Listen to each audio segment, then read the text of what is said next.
Ma'am, people like you don't usually wear watches like that. The officer didn't even try to hide the smirk tugging at the corner of his mouth. His eyes lingered on the luxury timepiece wrapped around the black woman's wrist, then slowly moved up and down her figure, as if searching for proof that she didn't belong anywhere near it. Another officer chuckled under his breath. Maybe she found it, he muttered loudly enough for the growing crowd to hear. A third officer shook his head in mock disbelief, gesturing exaggeratedly toward the polished silver dial. That watch costs more than most people's yearly salary, he said. You expect us to believe that's yours? The woman stood still on the sidewalk, her posture composed, her expression unreadable. The lead officer stepped closer, too close, lowering his voice just enough to sound threatening. Here's how this goes, he said, already reaching for the cuffs on his belt. You either tell us who you really took it from, or we figure it out at the station. Metal snapped sharply in the tense afternoon air. Phones lifted. Strangers whispered. Someone laughed nervously. Yet the woman did not argue. She did not beg. She simply watched them, as if she already knew something they didn't. Because less than 60 seconds later, someone stepped out of a federal vehicle, and everything changed. If you've ever seen arrogance collapse in real time, you won't want to miss what happened next. Comment where you're watching from and your local time, and stay with us for the full story. Naomi Carter had always understood the power of silence. In her world, the loudest person in the room was rarely the most dangerous one. Real power moved quietly behind polished oak doors, inside chambers where every word carried consequence, inside courtrooms where a single sentence could reshape lives. Naomi had built her career navigating those spaces with precision, discipline, and patience that most people mistook for calm. But calm in Naomi's case was never weakness. It was preparation. At 32 years old, Naomi Carter had already argued cases that law students studied years later. She had stood before appellate panels, negotiated settlements that changed corporate policies, and advised organizations navigating the complex terrain of civil rights compliance. Her name did not appear on billboards or television ads. She did not chase publicity.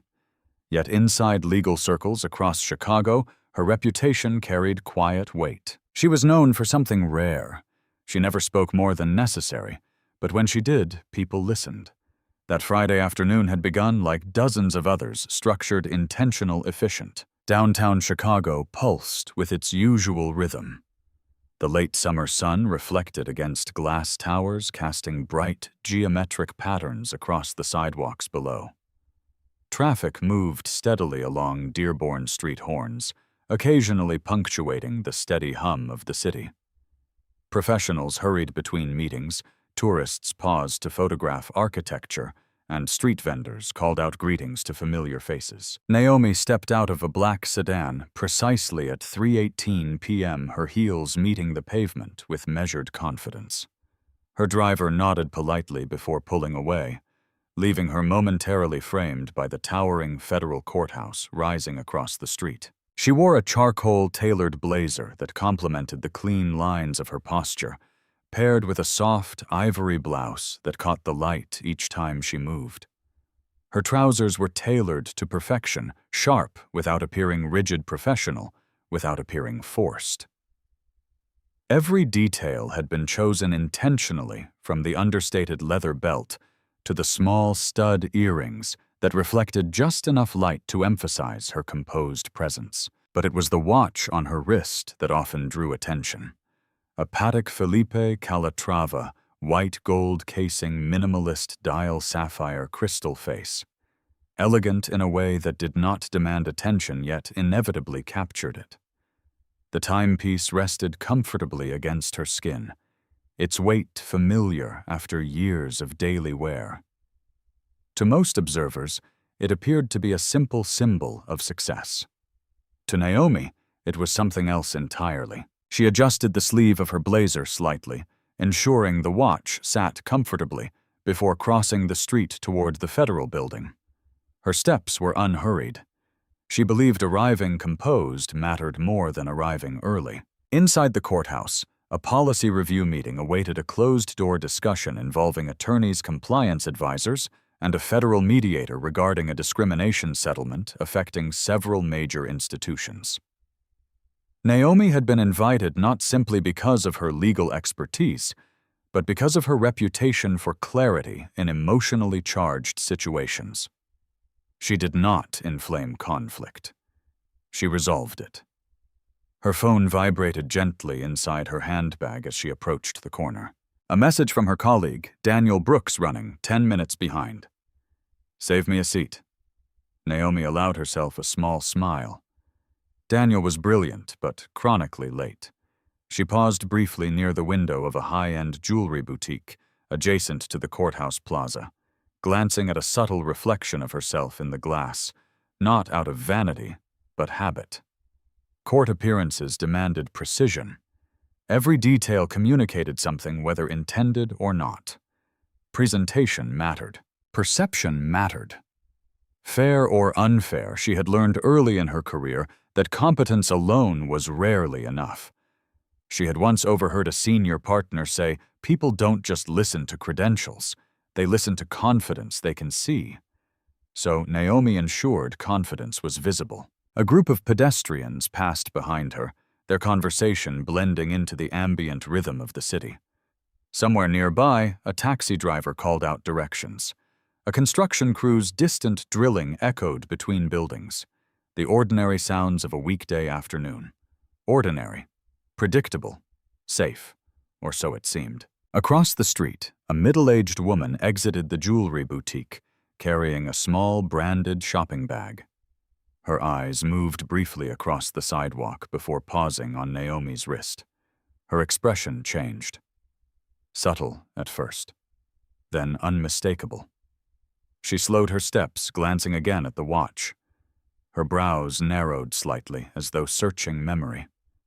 Her grip tightened around the shopping bag. Naomi did not notice immediately. She was reviewing mental notes for the meeting ahead, key negotiation points, possible objections. The precise phrasing required to keep discussions constructive rather than defensive. Language mattered. Tone mattered. Timing mattered. She adjusted her handbag strap and stepped forward toward the courthouse crosswalk just as the pedestrian signal shifted. Behind her, the boutique door opened again. 2 employees stepped outside their eyes, scanning the sidewalk with unusual focus. The middle-aged woman spoke quietly but urgently, gesturing subtly in Naomi's direction. One employee's posture stiffened. The other frowned. Within seconds, one of them reached inside her pocket and retrieved a phone. Naomi continued walking, unaware that the calm rhythm of her afternoon had already been disrupted. The call lasted less than 30 seconds. A description was given. Location confirmed. Concern expressed. The phrase "possible theft" was spoken clearly. By 3:27 p.m., the first patrol car turned onto the street. No sirens. No urgency visible to passing traffic. Just quiet acceleration. Because sometimes the most consequential moments begin without noise.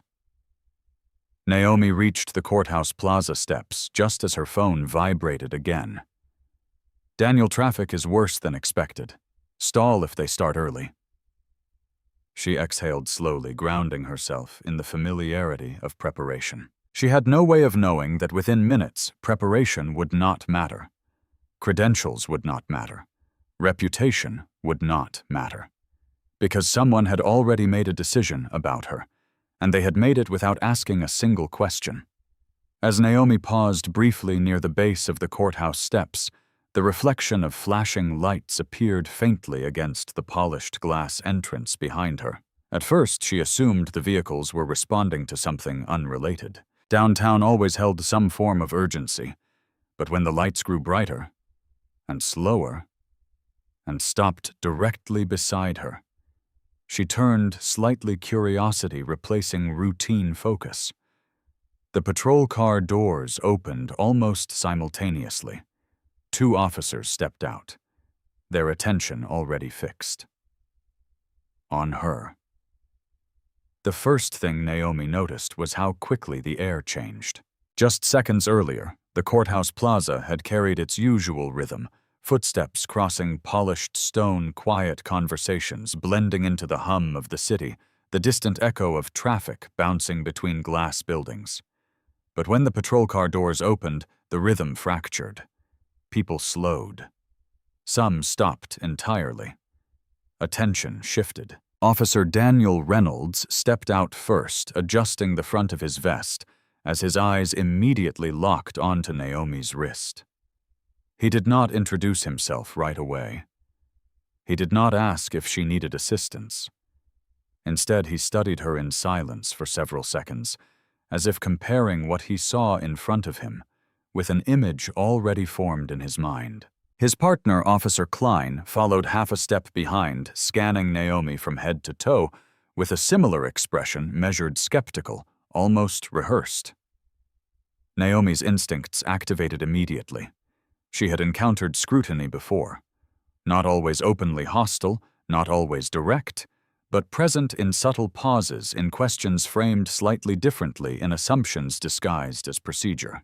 Still, she maintained composure. Professional calm had carried her through more complicated confrontations than this. "Good afternoon," Naomi said evenly, her voice measured but confident. "Is there something I can help you with?" Reynolds tilted his head slightly, his eyes returning once more to the watch. "That depends," he replied. "Mind telling us where you got that watch?" The question did not come as a request. It sounded closer to an accusation waiting for confirmation. Naomi glanced briefly at her wrist, then back at the officers. "My watch?" she asked calmly. "Yes," Reynolds said, folding his arms. "Your watch." A faint murmur began to build among the small group of bystanders, now slowing their pace near the courthouse entrance. Naomi's gaze remained steady. It was a gift, she answered simply. Reynolds exchanged a brief look with Klein. "What kind of gift?" Klein asked.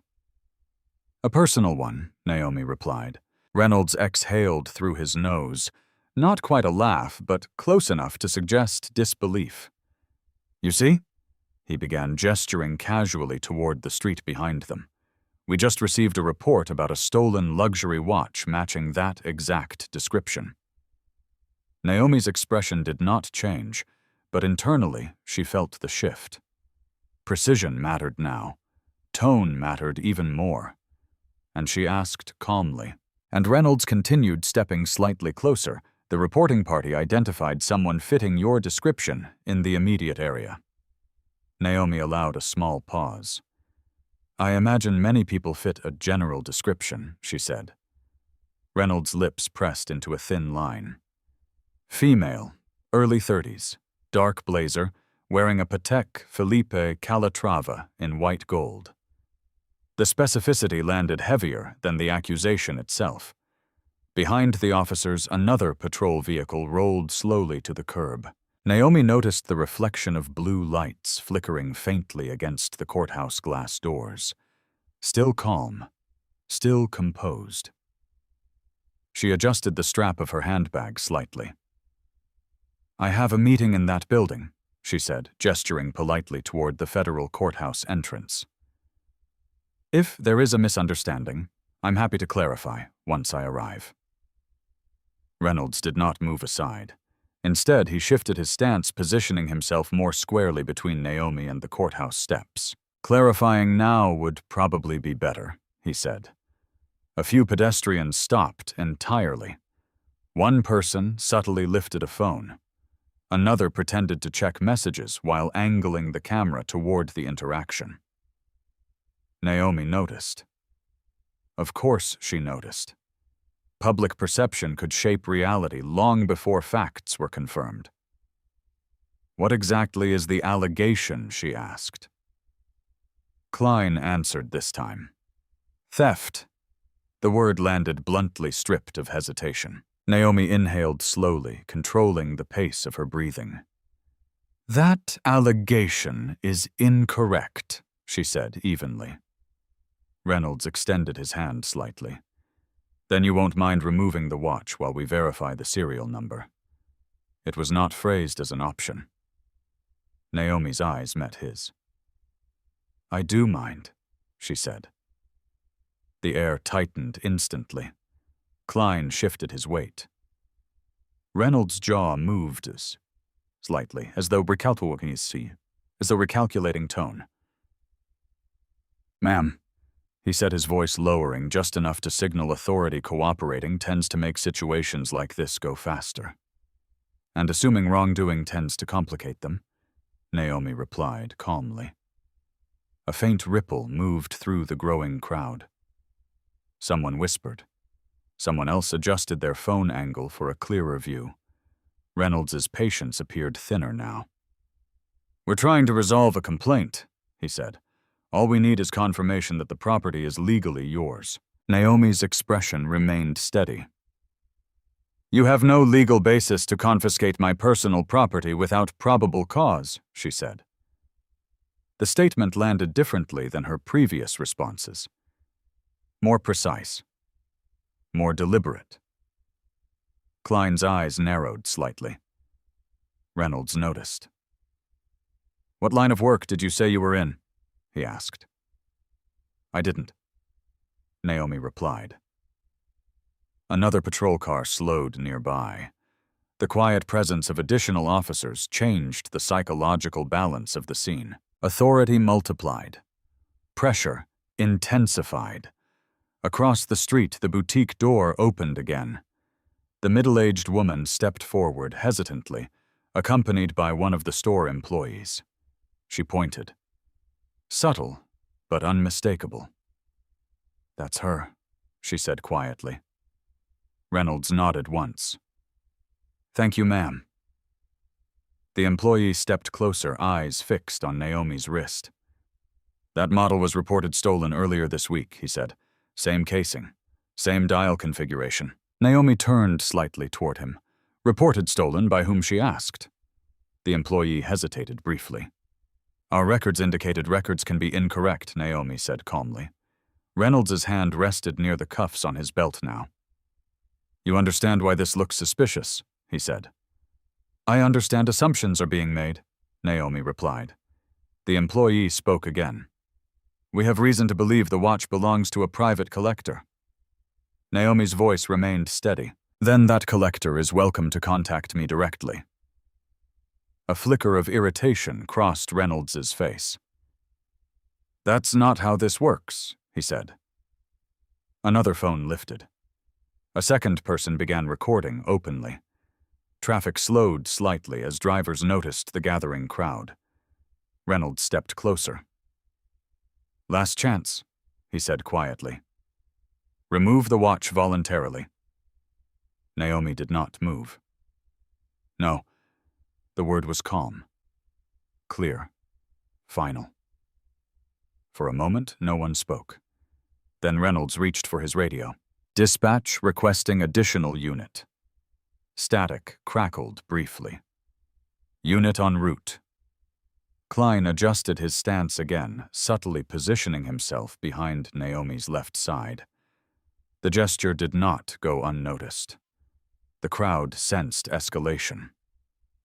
One bystander whispered, "This is getting serious." Naomi's mind moved quickly now, not with panic, with calculation. Every movement mattered, every word mattered. Public confrontation created permanent records, and permanent records shaped futures. Still, she did not raise her voice. She did not step back. She did not show fear. Reynolds removed the cuffs from his belt, letting them hang visibly at his side. Ma'am, he said evenly, we are investigating possible possession of stolen property. The words were formal, but the implication was unmistakable. You are being detained until we verify ownership. A hush fell over the immediate area. Phones captured every second. Naomi's posture remained straight, her eyes steady, her voice calm. I've done nothing wrong, she said. Reynolds nodded slightly. That's what we're here to determine.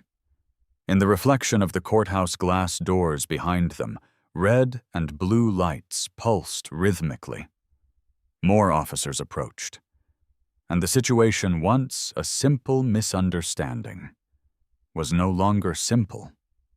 By the time the third patrol car pulled fully to the curb, the situation had already transformed from a routine inquiry into a public spectacle. Flashing lights reflected sharply across the courthouse's glass facade, creating a staccato rhythm of red and blue that drew even more attention from passing pedestrians. Conversations slowed. Footsteps paused. Curiosity gathered faster than the officers could control it. Public confrontations had gravity. They pulled people in. Within minutes, a small semicircle of onlookers had formed at a cautious distance. Some pretended to scroll through their phones while quietly recording. Others stood openly, arms crossed, observing with expressions ranging from curiosity to concern.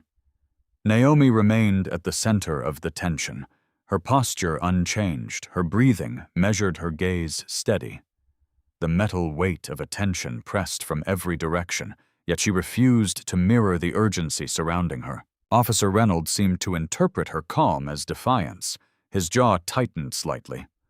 "We're not asking for much," he said, gesturing toward her wrist again. "All we need is cooperation." Naomi met his gaze without hesitation. "You already have my cooperation," she replied evenly. "What you're asking for is surrender of my personal property without evidence."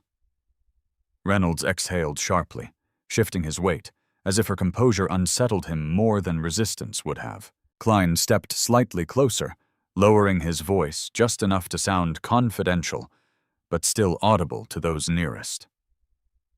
"You understand how this looks, right?" Klein said. "A watch valued at over $180,000, matching the description of an item flagged in an active report, worn by someone we can't immediately verify as the registered owner." Naomi's expression remained composed. "You can verify my identity," she said calmly. Reynolds gave a small shake of his head. "Identification doesn't automatically confirm ownership," he said. Behind them, another officer spoke quietly into his shoulder. Radio relaying updates. Each transmission reinforced the perception that something serious was unfolding. A woman in the growing crowd murmured to her companion, "What did she do?" Another voice answered. "They said something about theft." The word spread quickly. Theft. The accusation carried weight far beyond its syllables. It carried judgment. Naomi noticed the subtle shift in how bystanders looked at her. Now curiosity replaced with cautious distance, as though proximity itself required evaluation. Public doubt moved faster than truth ever could. Reynolds extended his hand again, this time with less patience. "Ma'am, refusing to cooperate may escalate this situation unnecessarily." Naomi did not move. "Escalation is a choice," she replied calmly. Klein crossed his arms. "You're making this harder than it needs to be." "I am protecting my rights," Naomi said. Reynolds' lips pressed together, irritation surfacing more openly now. "Let's try this again," he said. "Where exactly did you acquire the watch?" "It was given to me," Naomi answered. "By who? A private individual." "A name would help," Klein added. Naomi paused briefly, measuring her response. "I am not obligated to disclose private relationships without cause." The officers exchanged another glance. Behind them, the boutique employee shifted uncomfortably, as though uncertain how far the situation had already progressed. "We can confirm the watch model is part of a private collector registry," the employee said cautiously.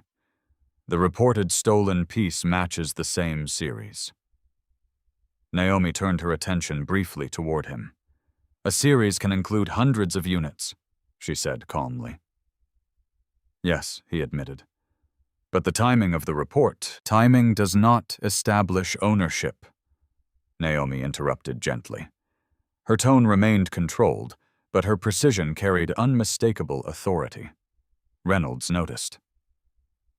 "What exactly is it you do for a living?" he asked again. Naomi met his eyes directly. "I work in law." Klein gave a faint half-smile. "That explains the vocabulary." A few people in the crowd exchanged quiet glances. The remark lingered somewhere between dismissive and skeptical. Reynolds stepped slightly closer, lowering his voice again. "Then you know probable cause allows us to temporarily detain property connected to an active investigation. I also know probable cause requires objective facts," Naomi replied. Silence hovered briefly between them. Another phone lifted higher. Someone whispered, "She sounds like a lawyer." A man near the edge of the crowd said quietly, "Or someone who knows her rights." The atmosphere thickened with tension. Public opinion was forming in real time. Reynolds gestured subtly toward Naomi's wrist again. "The fastest way to resolve this is simple," he said. "You remove the watch, we verify the serial number, and everyone goes on with their day." Naomi remained still. "No." The firmness of the response shifted the tone once more. Klein uncrossed his arms. "You're choosing to prolong this. I am choosing not to consent to an unlawful search or seizure," Naomi replied calmly. The legal phrasing did not go unnoticed. Reynolds's patience appeared to narrow further. "You're currently the subject of a theft investigation," he said. "I am currently the subject of an assumption," Naomi answered. Behind them, the middle-aged woman who had first pointed at Naomi stepped slightly closer, her voice hesitant but insistent. "That's the watch," she said. "I saw the report this morning. Same brand, same color." Naomi turned toward her politely. "Have you seen the serial number?" she asked. The woman hesitated. "Well, no, but then you cannot confirm it is the same watch," Naomi said gently. The exchange unsettled the certainty surrounding the accusation, but not enough to stop momentum. Reynolds shifted position again, now standing closer than before. "Here's the situation," he said quietly but firmly. "We have a complaint, a matching description, and a refusal to cooperate." Naomi's voice remained even. "I have not refused cooperation. I have refused surrender of property without legal basis." Klein's radio crackled again. Additional unit arriving. The sound carried weight. More presence, more authority, more pressure. Across the street, pedestrians slowed their pace to observe more openly now. One individual began live streaming, narrating quietly into their phone. "Police have someone detained outside the federal courthouse." The words drifted through the air. Narratives formed quickly when facts were incomplete. Naomi understood that better than most. Reynolds removed a small notepad, scribbling briefly before looking up again. "For the record," he said, "you are declining to voluntarily present the watch for verification." "For the record," Naomi replied calmly, "I am declining an unlawful request." The precision of her language continued to challenge the officer's assumptions. Klein shifted his stance again this time, subtly positioning himself closer to Naomi's left side. Not aggressive, but strategic. The silent choreography of control. Reynolds clipped the pen back onto his notepad. "All right," he said quietly. He reached slowly toward his belt. The metallic glint of the handcuffs caught the afternoon light. A collective murmur rippled through the crowd. Someone whispered, "They're going to cuff her." Naomi did not step back, did not raise her voice, did not plead. She simply watched. The courthouse doors reflected the growing intensity of the moment, authority building, judgment forming, a decision approaching. Reynolds's hand closed around the cuffs, and the situation moved one step closer to a point of no return. The air thickened the moment the handcuffs became visible. Even before Reynolds spoke again, the subtle shift in body language signaled that the situation had moved beyond casual questioning. Authority had taken physical form, gleaming coldly in the late afternoon light. The quiet rhythm of the courthouse plaza dissolved completely, replaced by an atmosphere charged with anticipation. People no longer pretended not to watch. They watched openly now. A man standing near the steps lowered his coffee, slowly, eyes fixed on the unfolding confrontation. A woman holding a tablet angled her screen deliberately toward Naomi, recording without attempting to hide it. Two teenagers whispered to each other, their expressions caught somewhere between curiosity and discomfort. Moments like this attracted attention because they felt consequential even when no one yet understood why. Officer Reynolds did not immediately apply the cuffs. Instead, he allowed them to hang loosely from his fingers, a visible symbol of what could happen next. "We're going to resolve this one way or another," he said, voice firm but controlled. "You still have the opportunity to cooperate voluntarily."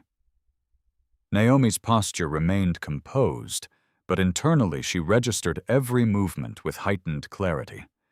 The presence of the cuffs changed perception. Once displayed, they suggested inevitability. Still, her voice did not waver. "I am cooperating," she said calmly. "I have answered your questions. I have provided identification. I have explained that the watch is my property." Reynolds tilted his head slightly.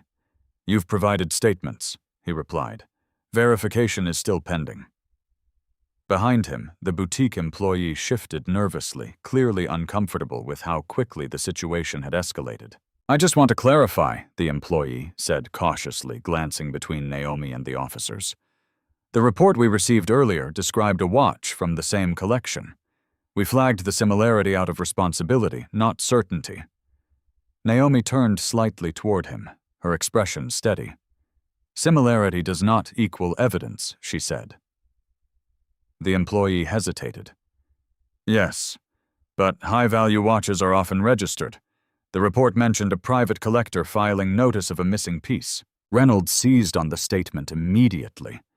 "And here we have a matching model appearing less than a block away from the reporting location," he added. Klein nodded once. "Timing matters." Naomi allowed a brief pause before responding. "So does accuracy." Another patrol vehicle rolled slowly past the plaza, its lights briefly reflecting across nearby glass surfaces, before continuing forward. Even without stopping, its presence reinforced the sense that the situation carried weight. A voice from the growing crowd spoke softly. "That's a serious accusation." Another responded quietly. "That watch probably costs more than my car." Speculation multiplied rapidly. Facts moved slower. Reynolds gestured again toward Naomi's wrist. "You're wearing an item that has been flagged as potentially stolen," he said. "You're refusing to provide immediate verification. That creates reasonable suspicion." Naomi met his gaze evenly. "Suspicion must still be supported by evidence," she replied. Klein exhaled slowly. "You're making this more complicated than necessary. I am ensuring it remains lawful," Naomi said. Behind them, the middle-aged woman who had first pointed toward Naomi spoke again, her voice uncertain but persistent. "I saw an alert this morning," she insisted. "The description was very specific." Naomi addressed her politely. "Descriptions often include general characteristics," she said. "Brand, metal dial, color. Those features are shared by multiple pieces." The woman hesitated, clearly unsure, but unwilling to fully withdraw her concern. Reynolds's patience appeared thinner now. "Ma'am," he said firmly, "high-value theft reports are taken seriously, and high-value accusations require high-value proof," Naomi replied calmly. The exchange drew a subtle reaction from the crowd. Some observers appeared impressed by her composure. Others appeared increasingly uncertain about the officer's certainty. A young man near the back murmured quietly, "She sounds pretty confident." His companion replied, "Confidence doesn't prove innocence." The tension fed itself. Each passing second amplified perception. Klein adjusted his radio earpiece as a brief transmission crackled, Unit 4 on standby. Reynolds nodded subtly. Additional presence remained ready. Naomi noticed everything, not because she was anxious, because she was trained to observe dynamics of authority. Power revealed itself most clearly under pressure. Reynolds shifted the cuffs slightly, allowing the metal to click softly as he rotated them in his hand. "We are attempting to resolve this efficiently," he said. "Failure to cooperate may result in temporary detention." "I am already being detained," Naomi replied calmly. The precision of the statement lingered. Klein crossed his arms again, studying Naomi more carefully now. "You said you work in law," he said. "Yes." "What kind of law? Civil rights?" The answer landed differently than the others. Reynolds' expression flickered briefly, though he quickly masked the reaction. "That explains the confidence," Klein said. "It explains the clarity," Naomi replied. Behind them, the boutique employee spoke again, voice quieter this time. "The reported piece included an engraving on the case back," he said. Reynolds looked toward Naomi's wrist again. "Does your watch have an engraving?" he asked. Naomi paused. "Yes." The single word sharpened attention instantly. Reynolds's tone shifted slightly. "And what does it say?" Naomi met his gaze calmly. "That information is private." Klein exhaled through his nose. "You're not making this easy. Privacy is not obstruction," Naomi said. A ripple moved through the crowd again. Phones remained raised. Narratives formed silently in observers' minds. Some saw an overreach of authority. Others saw a suspicious refusal. Public judgment rarely waited for complete information. Reynolds glanced briefly toward the courthouse entrance, as though aware of the symbolic proximity of the justice system itself. Irony did not slow procedure. "Last opportunity," he said evenly. "Remove the watch voluntarily so we can confirm whether it matches the reported serial number." Naomi's voice remained steady. "No." The word settled heavily in the air. Klein's posture shifted subtly. Reynolds' grip tightened around the cuffs. The middle-aged woman stepped back slightly now, uncertainty creeping into her expression as the consequences of her initial suspicion unfolded. "I didn't mean for this to become all this," she murmured quietly. But momentum rarely reversed easily. Authority once engaged publicly rarely retreated quickly. Reynolds spoke again, his tone now formal. "Based on the information available and your refusal to provide voluntary verification, we are proceeding with temporary detention while we investigate the reported theft." The words carried procedural neutrality, but their effect was unmistakable. The crowd grew quieter. A hush spread across the immediate area. Every movement slowed. Every sound seemed amplified. Naomi felt the weight of dozens of eyes studying her reaction. Waiting for fear, waiting for anger, waiting for resistance. Instead, she remained still, composed, observing. Reynolds stepped closer. The metallic sound of the cuffs opening echoed softly in the tense afternoon air, and for the first time, uncertainty flickered across multiple faces in the crowd. Because something about the situation no longer felt simple. And yet the process continued, moving forward, toward a decision that would soon become impossible to ignore. The moment stretched thin, fragile as glass. Officer Reynolds stepped forward with deliberate control, the polished steel cuffs held firmly in his hand. The subtle click of the hinge echoed louder than it should have amplified by the heavy silence surrounding the plaza. Even the distant city noise seemed to recede, as though the entire block had paused to witness what would happen next. Naomi did not step away. She did not protest. She did not raise her voice. Instead, she calmly adjusted the sleeve of her blazer, ensuring the fabric fell smoothly against her wrist. The movement was small, almost routine, Yet it carried unmistakable dignity, a quiet refusal to allow the moment to define her. Reynolds interpreted the gesture differently. "You understand that refusing to cooperate can escalate outcomes," he said, his voice now noticeably firmer. "I understand that unlawful escalation carries consequences," Naomi replied evenly. Klein shifted closer behind her left shoulder, closing the space just enough to signal containment. The positioning was practiced subtle enough to appear procedural, yet unmistakably controlling. Several members of the crowd exchanged uneasy glances. One woman whispered softly, "This feels unnecessary." A man beside her responded quietly, "Maybe they know something we don't." Public uncertainty remained divided. Reynolds exhaled slowly, as though concluding the conversation internally. "Ma'am?" he said, his tone now formal and detached. "You are being temporarily detained while we verify ownership of the watch in question." Naomi held his gaze steadily. "I have not consented to detention," she said. Reynolds' expression did not change. "Consent is not required under reasonable suspicion." Naomi's voice remained calm. "Reasonable suspicion requires reasonable facts." The repetition of legal language seemed to irritate him more than resistance would have. He stepped closer. "Turn around, please." The words landed with quiet authority. Several people in the crowd audibly reacted. Someone murmured, "They're actually cuffing her." Another voice whispered, "For a watch." Naomi allowed a measured breath to settle in her chest. Then, without dramatics, she turned. The movement was slow, controlled, deliberate. Her composure unsettled the narrative many expected.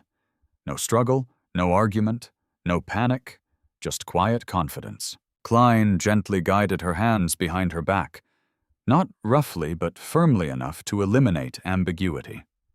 The contact was professional in technique, yet heavy with implication.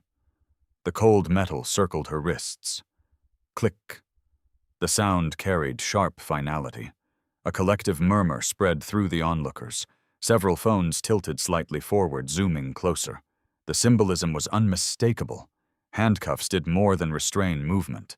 They shaped perception. In public spaces, cuffs often became verdict before trial. Reynolds checked the positioning, ensuring compliance with protocol. His face remained composed, though a flicker of uncertainty passed briefly through his eyes, as Naomi remained completely calm. "You are not under arrest," he clarified. "You are being detained pending verification." Naomi's voice remained steady. "I understand the terminology."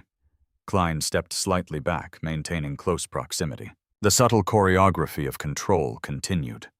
Across the plaza, the boutique employee shifted his weight anxiously. "This may not be necessary," he said quietly. Reynolds glanced toward him. "We are following procedure." The employee hesitated. "I only reported similarity, not confirmation." Reynolds' jaw tightened slightly. "And we are confirming." The middle-aged woman who had initially pointed toward Naomi now appeared visibly uncomfortable. "I didn't think—" she began quietly, then stopped. Her uncertainty no longer carried influence. Momentum had moved beyond her. Naomi remained still, her posture straight despite the restraint. She neither resisted nor assisted. She simply observed. The crowd's energy shifted subtly. What had begun as curiosity now carried undertones of discomfort. A young woman recording the interaction spoke softly to her phone. "She's not even arguing," her companion replied quietly. "She looks calmer than they do." Reynolds removed a small device from his belt. "We'll verify the serial number once we secure the item," he said. Naomi's response was immediate. "I do not consent to search." Reynolds exhaled slowly. "You are already detained." "And detention does not remove constitutional protections," Naomi replied. The precision of her phrasing again altered the atmosphere. Klein studied her more closely now. "You seem very certain of that."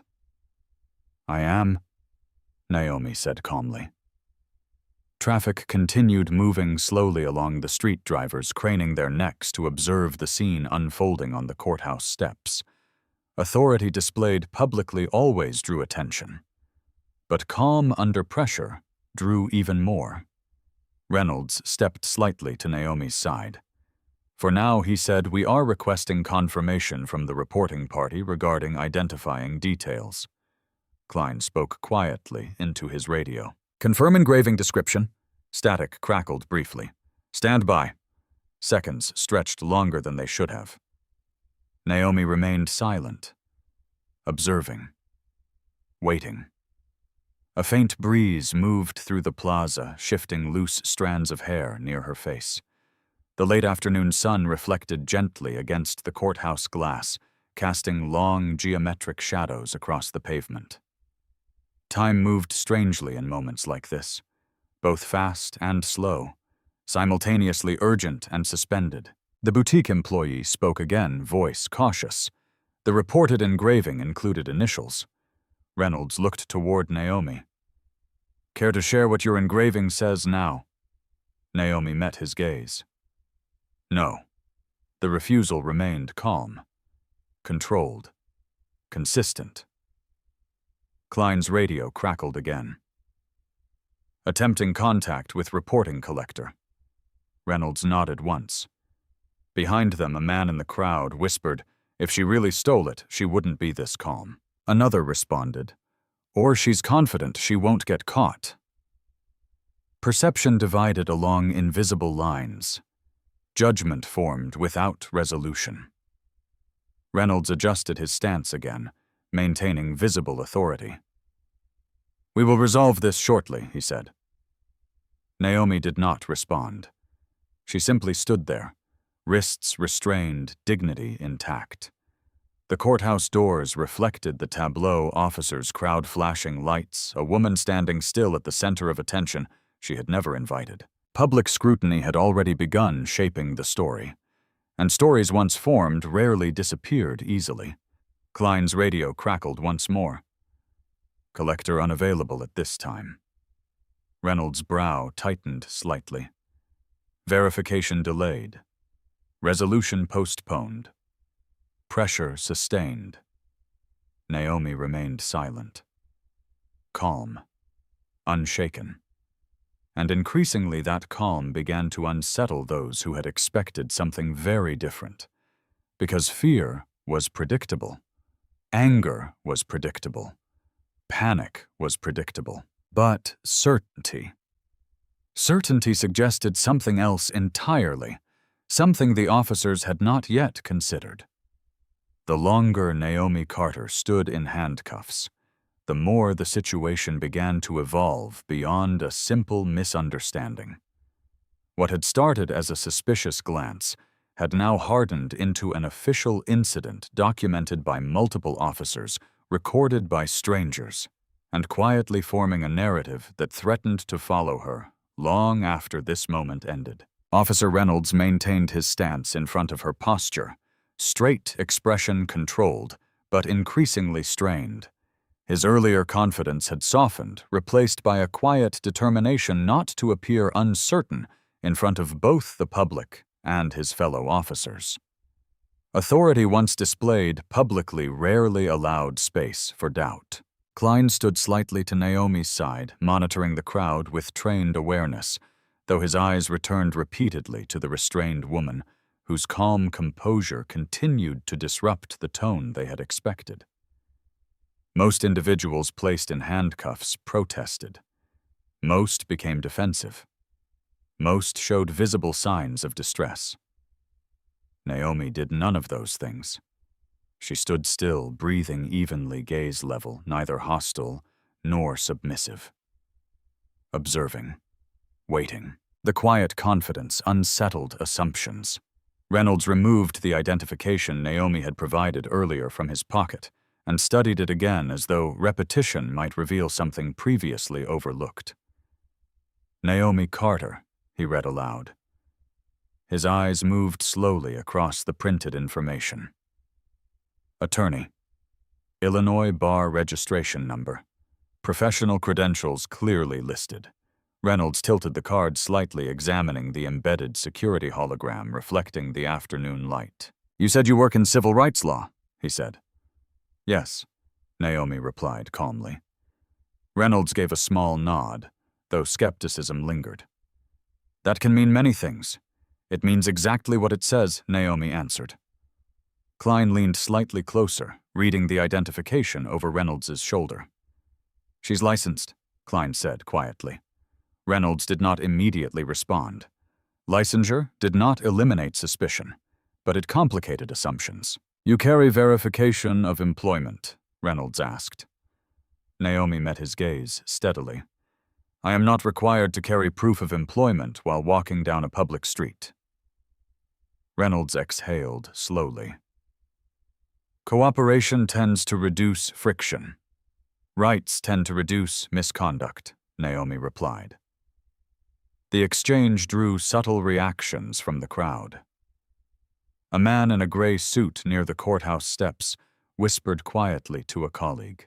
She knows exactly what she's doing. Another observer responded, or she's very confident she'll be fine. Confidence, however, did not erase procedure. Reynolds removed his phone and typed briefly, likely searching the Illinois Bar Registry database. The seconds stretched as he scanned the screen. Then again. Then once more. Finally, he lowered the device slightly. The license appears valid, he admitted. Klein nodded subtly. Still doesn't confirm ownership of the watch. No, Reynolds agreed. It doesn't. Behind them, another officer spoke quietly into his radio, providing status updates to dispatch. Subject detained. Identity partially verified. The phrasing echoed strangely in the air. Partially verified. As though identity itself could be incomplete. Naomi remained composed, her wrists still restrained behind her back, her posture still dignified, her breathing still controlled. Public pressure continued building. A woman near the edge of the crowd spoke softly while recording. They're checking her ID now. Another voice replied. If she's really a lawyer, this could get messy. Klein shifted slightly, studying Naomi more carefully now. You mentioned the watch was a gift, he said. Yes. From someone significant enough to give a gift valued at nearly $200,000, yes. The simplicity of her answer left no room for speculation. Reynolds' eyes narrowed slightly. Can you provide a name? No. Why not? Because private relationships remain private. Reynolds' jaw flexed subtly. You understand withholding information can prolong this situation. I understand volunteering unnecessary information can create new risks, Naomi replied. Klein crossed his arms. That sounds like experience talking. It is, Naomi said. The confidence in her tone did not sound defensive. It sounded factual. Reynolds typed briefly into his phone again, likely searching public records associated with Naomi's professional history. His expression shifted almost imperceptibly as results appeared.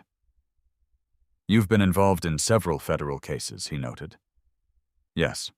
High-profile ones. Yes. The answers remained measured. Minimal. Controlled. The crowd sensed something changing. Uncertainty now extended beyond Naomi. A young man whispered quietly. Why would someone with that background steal a watch? His companion replied. People do strange things. Speculation continued, feeding itself. Reynolds slid the phone back into his pocket.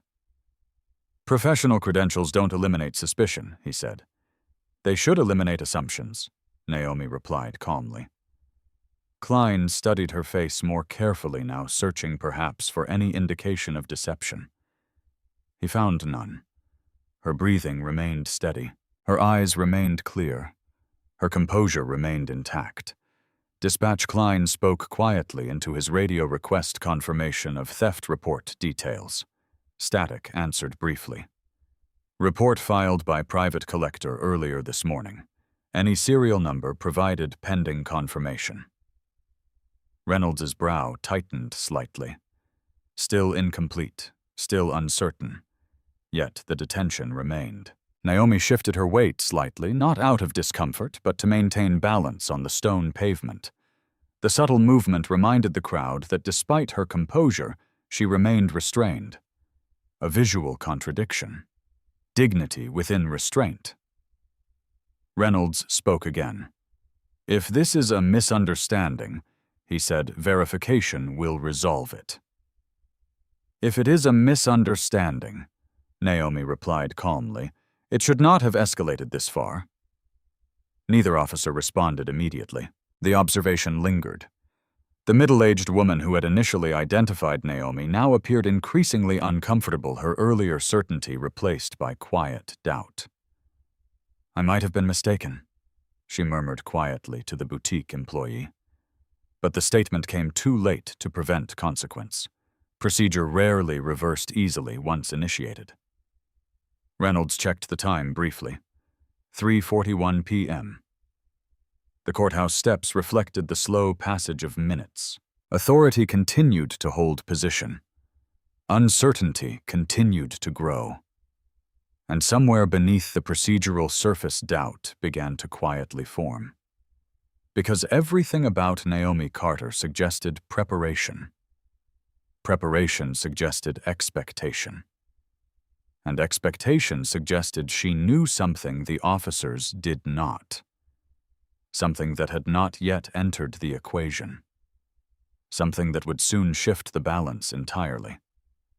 By 3:44 p.m., the video had already begun to spread. At first, it existed only on a few phones, held quietly among the growing crowd outside the federal courthouse. A short clip. 30 seconds. A composed black woman in handcuffs. Police officers surrounding her. A whispered accusation of theft floating through the audio like a stain. Then the clip was posted. Within seconds, the algorithm did what algorithms do. It amplified. A live-stream viewer count climbed steadily as more people joined, drawn by the tension in the title. Woman detained outside federal courthouse over luxury watch theft. Context moved slower than reaction. Comment sections began forming opinions immediately. Some viewers expressed concern. Some expressed suspicion. Some expressed certainty without information. The digital world rarely waited for clarity. On the sidewalk, Naomi remained still, her wrists restrained behind her back, posture, straight expression composed. But internally she understood the deeper risk unfolding now. Reputation damage did not require guilt. It required exposure. Officer Reynolds spoke quietly with another arriving officer, while Klein monitored the crowd more attentively than before. The number of onlookers had grown to nearly 30 people, forming an uneven semicircle around the unfolding situation. A man wearing a courier badge whispered quietly into his phone, narrating the scene for someone listening remotely. "They've got her cuffed right in front of the courthouse. Yeah, expensive watch. They think it's stolen." Another bystander read comments aloud from the live stream. "Someone online says she's refusing to cooperate." Another voice added, "Someone else says she's a lawyer." Information collided chaotically. Truth struggled to keep pace. Naomi's phone vibrated inside her handbag, the faint sound barely audible beneath the murmur of the crowd. She could not reach it. Klein noticed the vibration. "Expecting a call?" he asked. "I receive many," Naomi replied calmly. "Important ones, all of them." Reynolds spoke again, voice controlled but increasingly conscious of public perception. "We are attempting to confirm ownership through official channels," he said, almost as much for the crowd as for Naomi. The statement functioned as justification, narrative management. The boutique employee shifted uncomfortably near the edge of the gathering.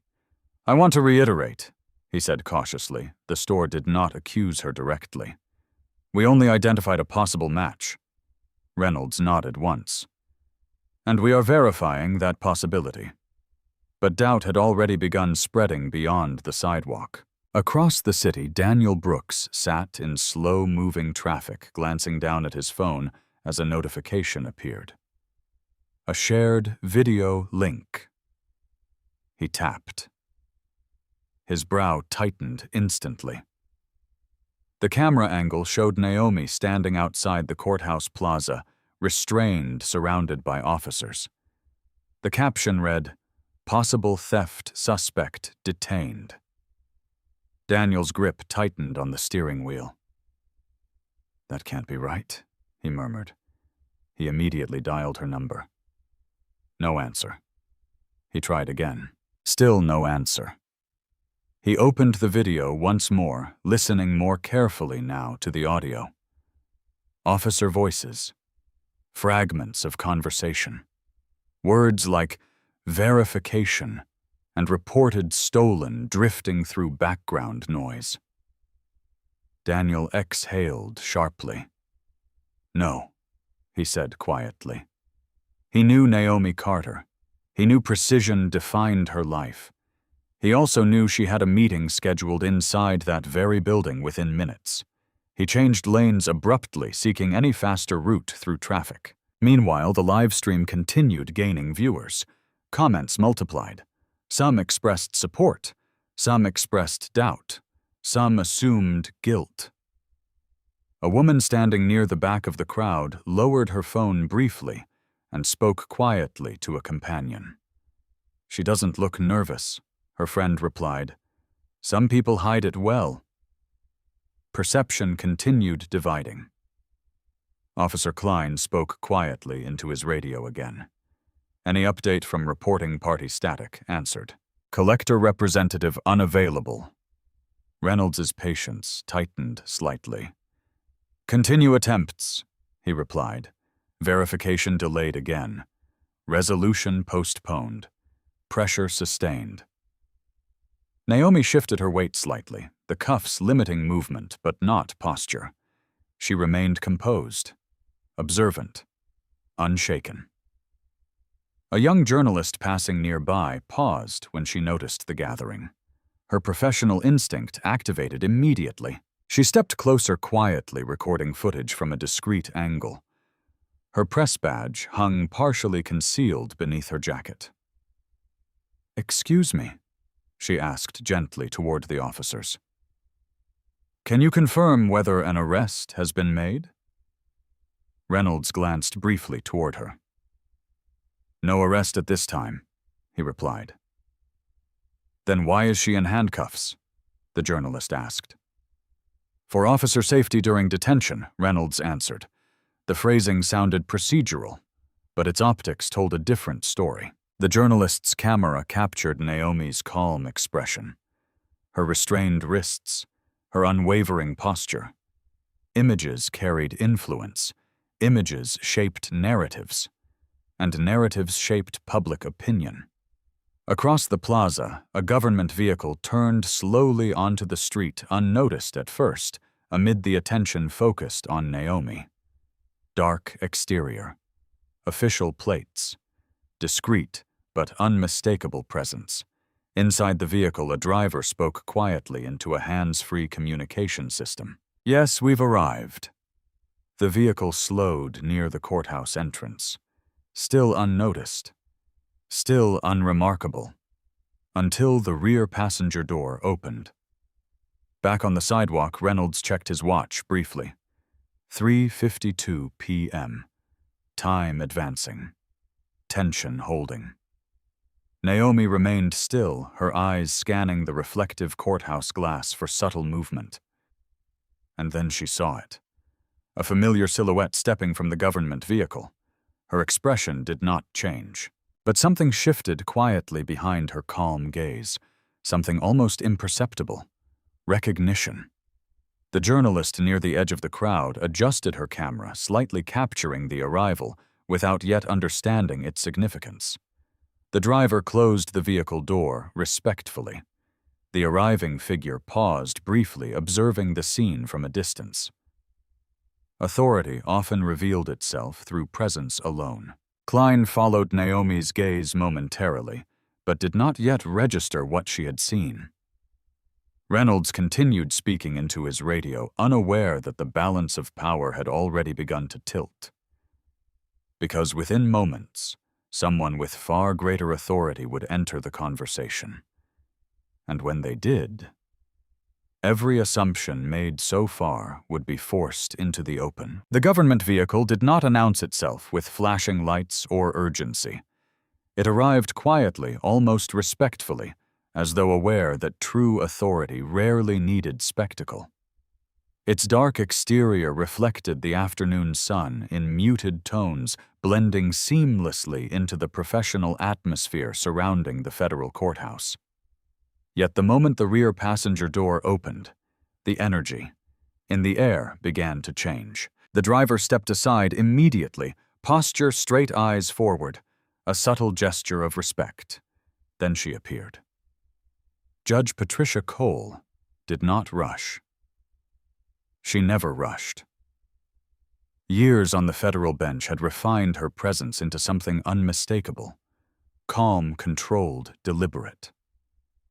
She stepped onto the pavement with measured precision, her dark navy suit impeccably tailored, her silver hair pulled neatly back, every detail reinforcing the quiet weight of her authority. She paused briefly, her sharp eyes scanning the unusual gathering near the courthouse entrance. Her gaze moved across the flashing patrol lights, the cluster of officers, the raised phones, the restrained figure standing at the center of attention. Then her expression changed. Not dramatically, but unmistakably. Recognition. Judge Cole's pace slowed slightly as she approached, her attention now fixed on Naomi Carter. Naomi remained composed, wrists restrained behind her back posture, still dignified despite the circumstances. From a distance, her expression appeared unchanged, but internally she understood the significance of this moment. Timing mattered. Presence mattered. Witnesses mattered. Officer Reynolds noticed the approaching figure only when the crowd subtly parted, creating an unconscious pathway. Authority, when recognized collectively, often required no verbal introduction. Klein followed the movement of shifting bodies and turned as well. Both officers immediately recognized the insignia pin worn discreetly on the judge's lapel. Their posture adjusted instinctively. Judge Patricia Cole stopped several feet away, her gaze moving carefully between Naomi and the officers. "What is happening here?" she asked calmly. Her voice was neither raised nor emotional, but it carried unmistakable command. Reynolds stepped forward quickly, his tone shifting to formal professionalism.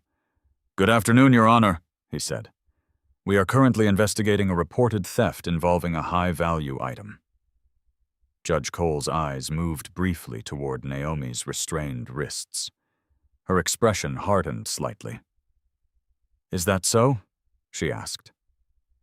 Klein spoke next, careful with his wording.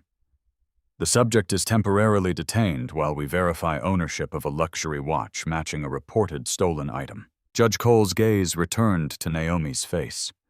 For the first time since arriving, her composure showed visible concern. "Ms. Carter," she said quietly. The name landed heavily.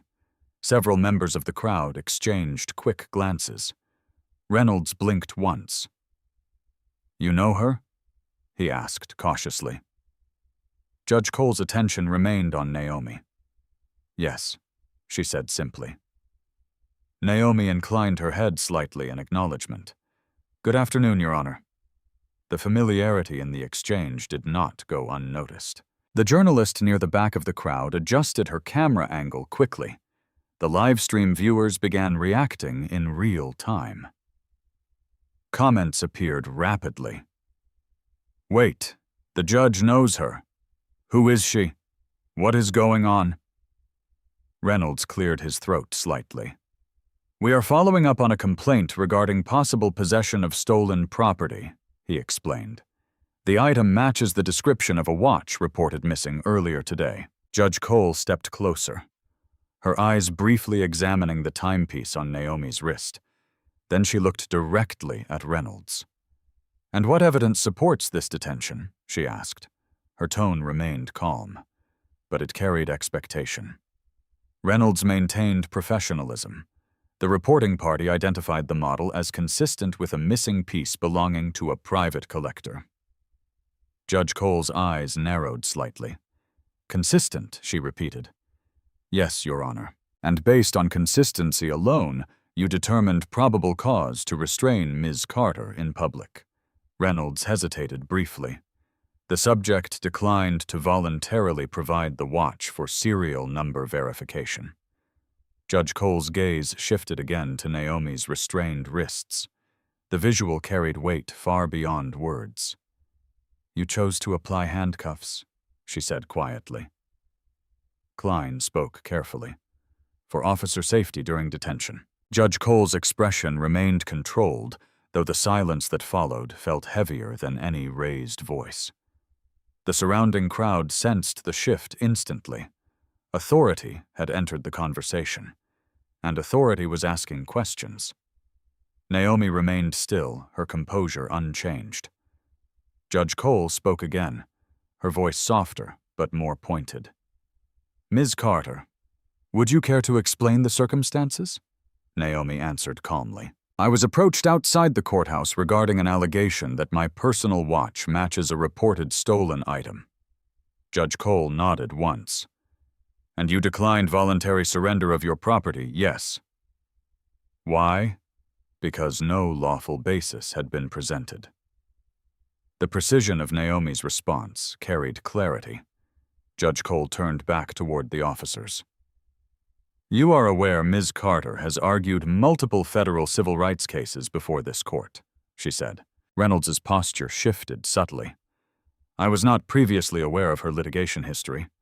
Judge Cole studied his expression briefly. She has successfully litigated cases involving unlawful detention procedures, she added calmly. A ripple of tension moved through the officer's posture. Klein adjusted his stance slightly. Reynolds remained composed, but noticeably more cautious. We are attempting to verify the serial number through the reporting collector, Reynolds explained. Judge Cole glanced again at Naomi's restrained wrists. And until that confirmation arrives, she remains in handcuffs. Procedure met scrutiny. Authority evaluated authority. Yes, Your Honor, Reynolds answered carefully. Judge Cole paused. Silence expanded briefly between them. The journalist's camera captured every second. Live-stream comments accelerated rapidly. This just got serious. Why is a federal judge involved? Something feels wrong here. Judge Cole spoke again, her tone calm but unmistakably firm. I would advise careful consideration of proportional response when evidence remains unconfirmed. Reynolds nodded once. Understood, Your Honor. But procedure once initiated could not be undone instantly without acknowledgement of error, and acknowledgement required certainty. Judge Cole stepped slightly closer to Naomi. Her voice lowered quiet enough that only those nearest could hear clearly. I trust there is documentation verifying ownership, she asked. Yes, Naomi replied calmly. Accessible? Yes. Judge Cole nodded once, then turned again toward the officers. I suggest resolving this matter promptly, she said. Her phrasing remained diplomatic, but the implication was unmistakable. Resolve this correctly, or consequences will follow. Because now the situation carried witness, and not just any witness, a federal judge, and the balance of power had begun shifting faster than anyone expected. The atmosphere shifted in a way no flashing lights ever could. Moments earlier, the officers had controlled the rhythm of the interaction. Their voices directed the sequence of events. Their presence shaped the narrative, forming both on the sidewalk and across the growing live stream audience. Now another authority had entered the frame, one whose influence did not depend on numbers uniforms or procedure manuals. Judge Patricia Cole stood calmly beside Naomi Carter, her presence alone introducing a new variable the officers had not anticipated. Public perception began adjusting in real time. The crowd sensed the shift immediately. Authority was no longer one-sided. Officer Reynolds straightened subtly, his earlier confidence now tempered with careful precision. Klein adjusted his stance as well, his posture less assertive than before, as though instinctively recognizing that every word spoken now would carry amplified scrutiny. Judge Cole's gaze moved once more to Naomi's restrained wrists. Her expression remained composed, but the quiet firmness behind her eyes signaled unmistakable concern. "How long has Ms. Carter been detained?" the judge asked. Reynolds consulted his watch briefly. "Approximately 25 minutes, Your Honor." And during those 25 minutes, Judge Cole continued calmly. "What verifiable evidence has emerged confirming the watch is stolen?" Reynolds chose his words carefully. "The model matches a description from a report filed earlier today. We are currently attempting to confirm the serial number." Judge Cole's head tilted slightly. "So confirmation has not yet been obtained?" "No, Your Honor." The judge allowed a small pause. And yet restraints were applied. Reynolds maintained composure. The subject declined voluntary presentation of the watch. Naomi spoke evenly. "I declined surrender of my property without probable cause." Judge Cole nodded once, as though confirming something internally. The journalist filming nearby subtly zoomed in, capturing every micro-expression. The live-stream comments accelerated again. "She's a lawyer. The judge clearly knows her. This looks serious." Judge Cole turned slightly toward Naomi. For the record, she asked calmly, "Are you currently scheduled to appear in this courthouse today?" "Yes, Your Honor," Naomi replied. "In what capacity?" "Advising on a civil compliance review involving federal oversight standards." Reynolds's attention sharpened slightly at the phrasing. Federal oversight. The words carried weight. Judge Cole spoke again. "And your professional role in that matter?" "Lead external counsel." The clarity of Naomi's position added context the officers had not previously considered. Judge Cole's eyes returned to Reynolds. "Ms. Carter is recognized within this jurisdiction for her work in constitutional litigation," she said calmly. Reynolds inclined his head respectfully. "I understand, Your Honor." Judge Cole continued her tone, still controlled, but now unmistakably directive. "She has appeared before this court multiple times in matters concerning unlawful search and seizure procedures." Klein's posture shifted almost imperceptibly. Reynolds nodded again, slower this time. "That is noted." Naomi remained still, her calm unbroken. Judge Cole's voice softened slightly as she addressed Naomi directly. "I assume the watch in question is not recently acquired?" "No," Naomi replied. "How long have you owned it?" 3 years. Judge Cole nodded once more. "And it was given to you as a personal gift, yes. Connected to a professional matter?" "Yes." The exchange revealed more information than any earlier questioning had achieved. Judge Cole turned once more to the officers. The watch was presented to Ms. Carter following her successful litigation in a federal civil rights case involving unlawful asset seizure, she explained calmly. Reynolds' expression tightened slightly. The information altered context significantly. "That matter resulted in precedent-setting procedural reforms," Judge Cole added. Klein exhaled slowly, absorbing the implication. Reynolds spoke carefully. "Our responsibility remains verification of the reported stolen property claim." "Of course," Judge Cole replied. Her agreement did not weaken her presence. If anything, it strengthened it. Because her tone made one thing clear: verification must be grounded in fact, not assumption. The boutique employee shifted again, now visibly uncomfortable with how the situation had evolved. "I should clarify," he said cautiously. "The store did not confirm theft. We flagged similarity based on description alone." Judge Cole acknowledged him with a brief nod. "Similarity can create concern," she said. Then her gaze returned to Reynolds. "But concern alone does not establish guilt." Reynolds remained professional. "That is why we are verifying."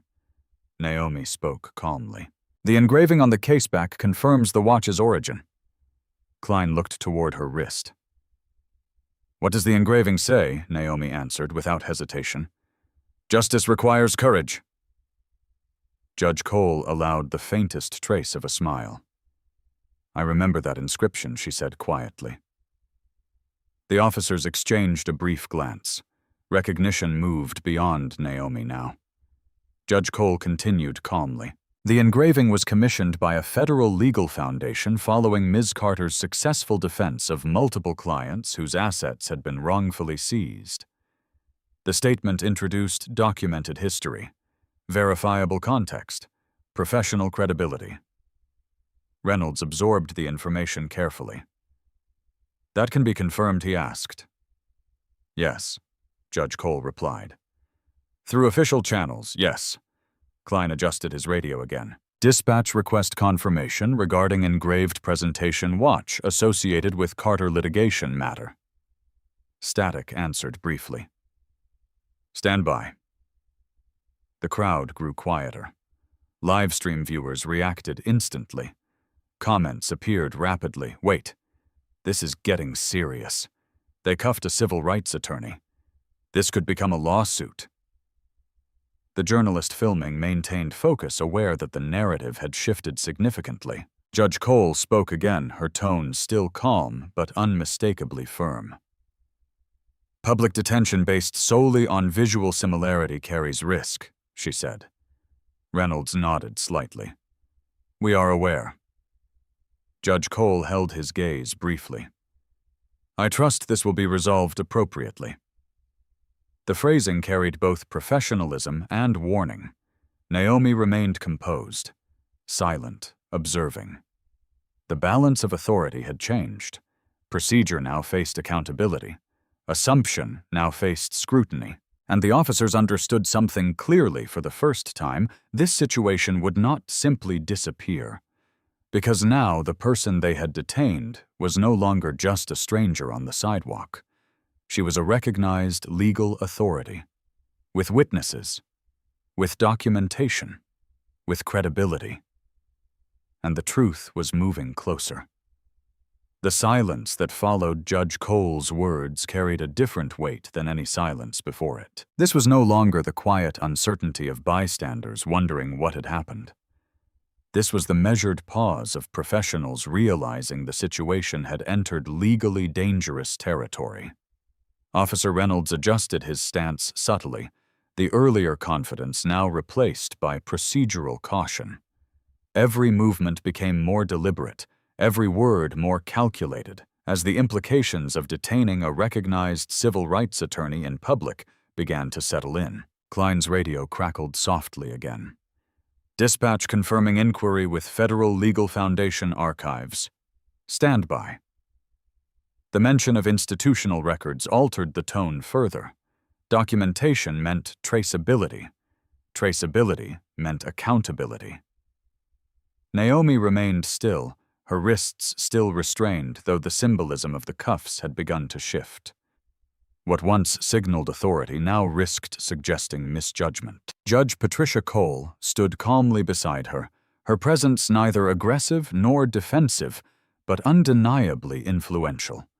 She did not raise her voice. She did not demand immediate release. She simply allowed the truth space to arrive. Reynolds cleared his throat quietly. "For clarification," he said, addressing Naomi directly, "now the watch was presented to you in recognition of litigation work." "Yes," Naomi replied. "In a federal matter?" "Yes." Klein studied the timepiece more carefully. though he made no move to touch it. The engraving reads, "Justice requires courage," he said. "Yes," Naomi confirmed. Reynolds glanced briefly toward Judge Cole. "Do you personally have knowledge of this presentation?" he asked. Judge Cole nodded once. "I attended the recognition ceremony," she said. Her words landed with quiet authority. The boutique employee's posture shifted noticeably, the certainty that had initiated the complaint now dissolving into visible concern. "I want to emphasize," he said carefully, "our store reported a similarity based on a client alert. We did not intend to create a wrongful accusation." Judge Cole acknowledged him politely. "Concern is understandable," she said. Then her attention returned to the officers. "Verification must remain proportional." Klein spoke again into his radio. "Any update on the collector report?" Static answered. "Collector representative unavailable. Initial theft report lacks full serial confirmation." Reynolds's brow tightened slightly. "Incomplete report. Incomplete confirmation. Yet complete public detention." The imbalance became harder to justify. A quiet murmur moved through the crowd again. Someone whispered, "So the report wasn't even confirmed," another responded. "They cuffed her without proof." Livestream comments accelerated rapidly. "This is bad. They detained her with no confirmed serial number. That's a lawsuit waiting to happen."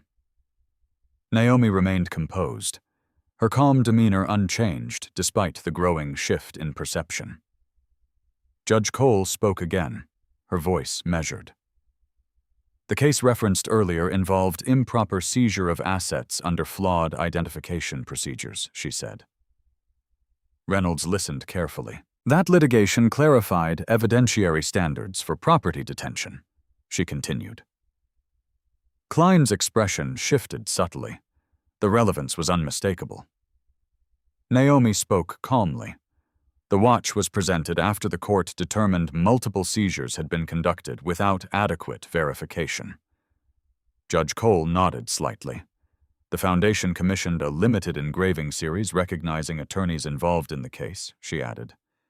Reynolds absorbed the information. "And documentation exists confirming this?" he asked. "Yes," Naomi replied. "Accessible digitally?" "Yes." Klein spoke quietly into his radio again. "Request database cross-reference for commemorative engraving series associated with Carter litigation outcome." Static answered. "Searching." Seconds stretched. The late afternoon light reflected gently across the courthouse glass, illuminating the scene with quiet clarity. Public attention remained fixed. Phones continued recording. Witnesses remained present. The narrative continued evolving. Then the radio crackled again. "Preliminary confirmation located." Klein straightened slightly. "Proceed. Record indicates limited series presentation watches commissioned by Federal Legal Foundation 3 years prior." Reynolds' eyes shifted briefly toward Naomi. "Recipient name." Static answered again. "Carter Naomi." A subtle shift moved through the officer's posture. Engraving phrase confirmed, "Justice requires courage." The words settled into the air with quiet finality. The boutique employee exhaled audibly. "I was not aware of that record," he admitted. Judge Cole's expression remained composed. "Because the watch was never stolen," she said calmly. Reynolds nodded slowly, absorbing the conclusion forming before him. Klein spoke quietly. "Collector report likely misidentified model series." Naomi remained still, silent, dignified. The crowd sensed the shift instantly. One bystander murmured, "So she didn't steal anything." Another responded, "They cuffed her for nothing." The livestream comment feed accelerated rapidly. "They messed up. This just changed everything." Judge Cole spoke once more, her voice calm, but unmistakably clear. "The watch in question is documented property belonging to Ms. Carter," she said. Reynolds exhaled slowly. The procedural path forward now became unavoidable. Klein stepped slightly closer. "Understood," he said quietly. The sound of metal shifting broke the silence as Reynolds reached carefully toward the handcuffs. For the first time since the detention began, uncertainty appeared openly across his expression. Not dramatic, but visible. The moment carried weight beyond inconvenience, because public restraint required public correction. The crowd leaned in, slightly anticipation replacing tension. Phones captured every movement. Witnesses observed every gesture. Judge Cole did not intervene. She did not instruct. She simply watched, allowing procedure to correct itself, allowing accountability to surface naturally. Reynolds spoke carefully. "Ms. Carter," he said, voice controlled but quieter. "Now we are verifying final confirmation through dispatch." Naomi inclined her head slightly. "I understand." The professionalism of her response contrasted sharply with the escalation that had led to this moment. Dignity remained intact. Even now. Especially now. Because the truth had arrived, and the consequences of ignoring it were becoming impossible to deny. The confirmation did not arrive loudly. It arrived quietly, almost anticlimactically, through the small crackle of Klein's radio, a simple statement that dismantled nearly 30 minutes of public suspicion. Ownership verified. No theft record associated with subject. The words were procedural, neutral, yet their impact was immediate. The air shifted again, this time heavier with the weight of realization. Officer Reynolds did not respond right away. His posture remained steady, but the tension that had once projected certainty now revealed something else entirely: awareness. Awareness that the situation had crossed a line difficult to retrace. Awareness that every second of the encounter had been documented from multiple angles. Awareness that the restrained woman standing calmly before him had not only been telling the truth, but had been right. Klein lowered his radio slowly, his jaw tightening slightly as the final piece of confirmation settled into place. Judge Patricia Cole observed the officers carefully, her expression composed but unmistakably attentive. She did not rush them. She did not instruct them. Accountability, she understood, often carried greater weight when it unfolded without force. The crowd sensed the shift instantly. Murmurs moved through the small gathering like a ripple through still water. So it wasn't stolen. They really cuffed her for nothing. That's going to cause problems. Phones remained raised, capturing every moment of the reversal. Livestream comments accelerated rapidly. This just turned into a serious mistake. They detained her publicly with no evidence. This is exactly what civil rights cases are about. Naomi remained still, her wrists still restrained behind her back, though the symbolism of the cuffs had now completely inverted. What once signaled suspicion now signaled error. Reynolds inhaled slowly, his professionalism intact, but noticeably more deliberate. "Ms. Carter," he said carefully, "based on updated confirmation, the watch is verified as your property." Naomi's voice remained calm. "That aligns with what I have stated since the beginning." Reynolds nodded once. Yes, the single syllable carried more weight than a longer explanation would have. Klein stepped slightly forward, his movements more cautious now. Without unnecessary commentary, Reynolds reached toward the handcuffs. The metallic click that had earlier drawn attention now echoed differently. The release of tension often sounded quieter than its creation. Click. The cuffs loosened. Click. The metal separated. Naomi slowly brought her hands forward, her wrists free once again. She did not rub them. She did not react emotionally. She simply allowed her arms to rest naturally at her sides. Dignity remained intact. Judge Cole observed the moment silently. The crowd watched closely. Phones recorded continuously. Public correction once captured rarely disappeared. Reynolds spoke again, voice measured. Ms. Carter, we regret the inconvenience caused during this investigation. The phrasing sounded formal, carefully chosen, institutionally neutral. Naomi met his gaze calmly. Inconvenience implies minor disruption, she replied. Her tone remained even. But the meaning was unmistakable. Reynolds accepted the statement with a small nod. Klein shifted slightly, clearly aware that the incident would now extend beyond this sidewalk. A young journalist stepped forward, slightly careful not to interfere, but unable to ignore the significance of what had just occurred. Officer, she asked politely, can you confirm that Ms. Carter was detained based solely on a visual similarity report? Reynolds maintained professionalism. The detention was based on a reported description that required verification. The journalist nodded, capturing the statement. And that verification has now confirmed no theft occurred, yes. The answer settled heavily in the air. Naomi adjusted the sleeve of her blazer, gently restoring the natural placement of her watch. The engraved words caught the afternoon light briefly. Justice requires courage. The phrase now carried visible relevance. Judge Cole spoke quietly, her voice calm but precise. I trust this matter will be documented accurately, she said. Reynolds inclined his head respectfully. Yes, Your Honor. Klein added quietly, a full report will be submitted.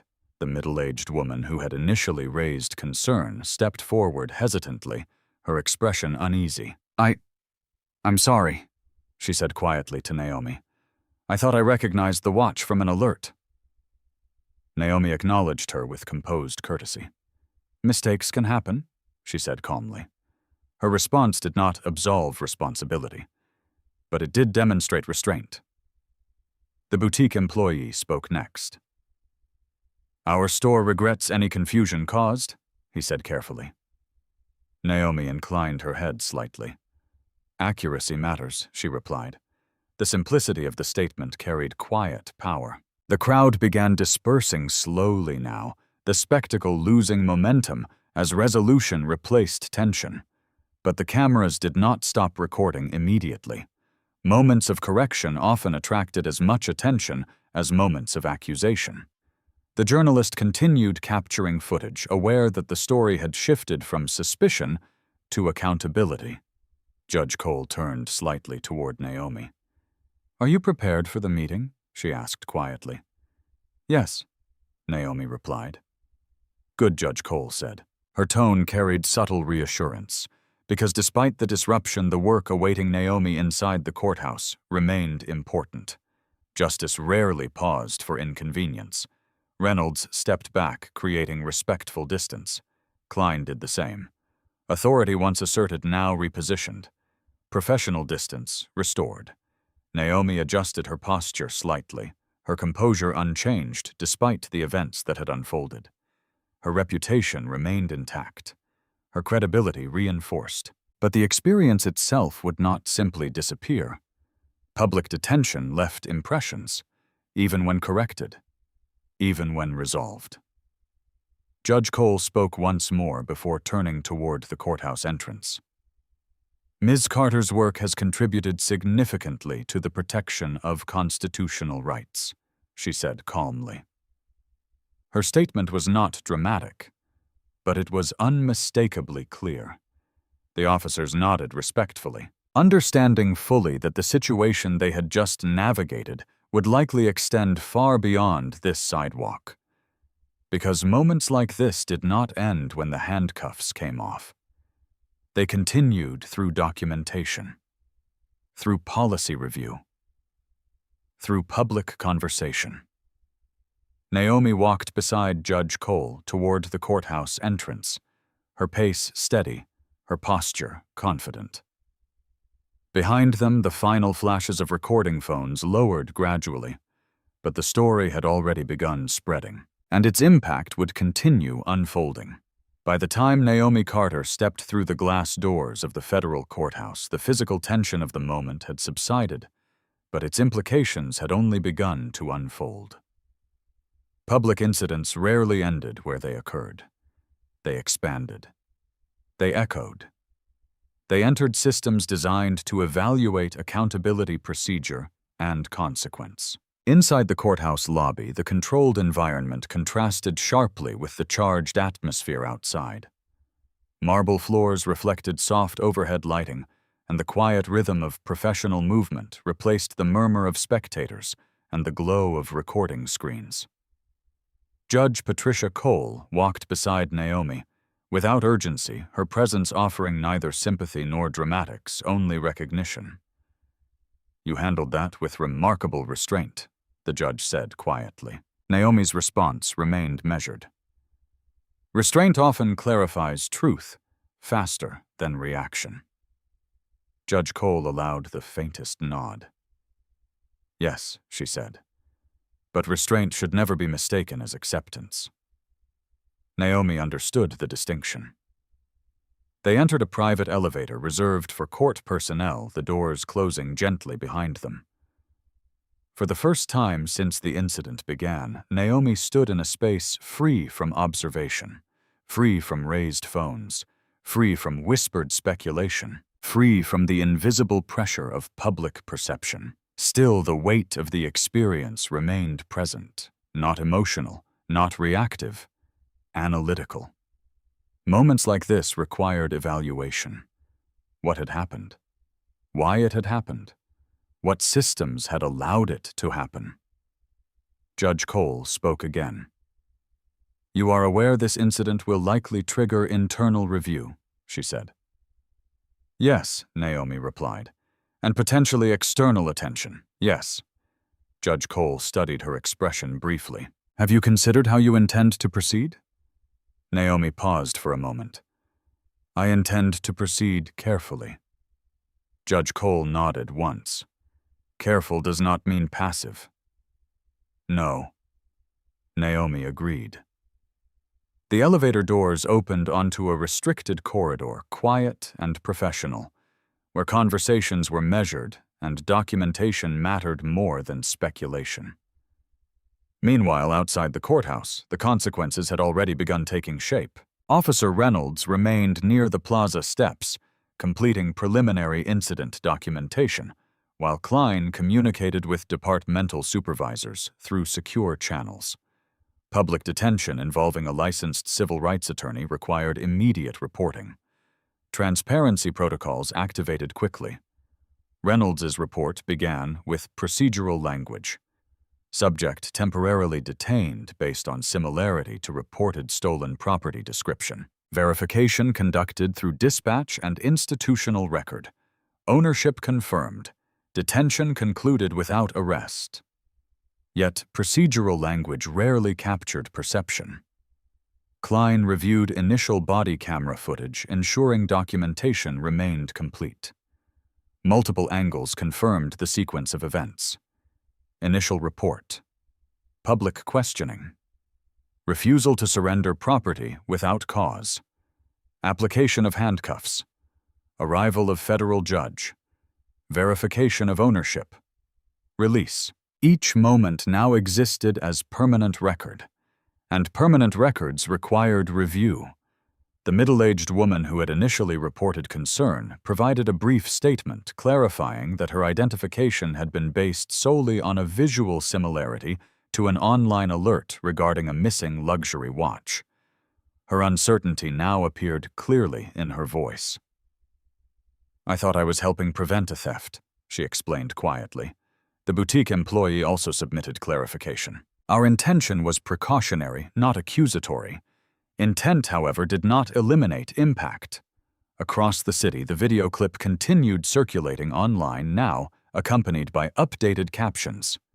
Civil rights attorney detained after mistaken theft report. Federal judge intervenes. Mistaken detention outside courthouse raises questions. Commentary expanded. Legal analysts began discussing probable cause thresholds. Civil rights advocates referenced previous cases involving public detention without verified evidence. Local journalists contacted the Chicago Police Department's media office requesting official statements. Institutional response became unavoidable. Inside the courthouse conference room, Naomi reviewed briefing documents while Daniel Brooks entered moments later, visibly concerned. "I saw the video," he said quietly. Naomi nodded. "I assumed you might." Daniel placed his tablet on the table. "It's everywhere already?" Naomi remained calm. That was inevitable. Daniel studied her expression carefully. "Are you all right?" "Angry? No. Concerned, yes." Daniel nodded slowly. "That makes sense. Concern often produced more meaningful outcomes than anger. Concern led to examination. Examination led to reform." Judge Cole entered the room moments later, acknowledging both attorneys with a small nod. "The meeting will begin shortly," she said. Then her attention returned briefly to Naomi. "You may receive inquiries from multiple parties regarding this afternoon's events," she said calmly. "I expect so," Naomi replied. "Your measured response will influence how this develops." Naomi understood. Public reaction often followed tone. Measured responses encouraged measured outcomes. Reactivity often escalated consequences unnecessarily. Meanwhile, within departmental headquarters, supervisory staff began reviewing preliminary documentation from Reynolds and Klein. Public detention involving incomplete verification raised procedural questions. Policy language required officers to balance responsiveness with evidentiary standards. The question now emerged, had that balance been maintained, or had assumption moved faster than verification? Internal review protocols initiated quietly. Standard procedure, but necessary, because public trust depended on consistency between policy and practice. Back inside the courthouse, the compliance review meeting began as scheduled. Professional focus returned. Policy language discussed. Legal frameworks evaluated. Yet beneath the surface of professional dialogue, the earlier incident remained present. A reminder. A case study unfolding in real time. Justice systems depended not only on written law, but on the application of judgment in moments of uncertainty. And uncertainty had defined the afternoon. As the meeting concluded hours later, Naomi gathered her documents calmly. Daniel spoke quietly as they exited. "This will likely continue developing." "Yes," Naomi agreed. "Do you intend to pursue action?" Naomi paused briefly, then answered. "I intend to ensure clarity. Clarity often produced change, because clarity illuminated patterns. Patterns revealed weaknesses. Weaknesses allowed improvement." Outside the courthouse, the last traces of the afternoon incident had faded physically, but its impact remained active within conversations already unfolding across legal, institutional, and public spaces. Accountability rarely occurred instantly, but it often began with moments exactly like this one. Moments when assumption met reality, and reality required response. By the following morning, the incident had evolved far beyond a single misunderstanding outside a courthouse. What began as a brief public detention had transformed into a national conversation about assumption procedure and the fragile boundary between suspicion and fairness. Clips of Naomi Carter standing calmly in handcuffs circulated across social platforms, accompanied now by updated context. A respected civil rights attorney detained based on visual similarity alone, later confirmed to be the rightful owner of the luxury watch in question.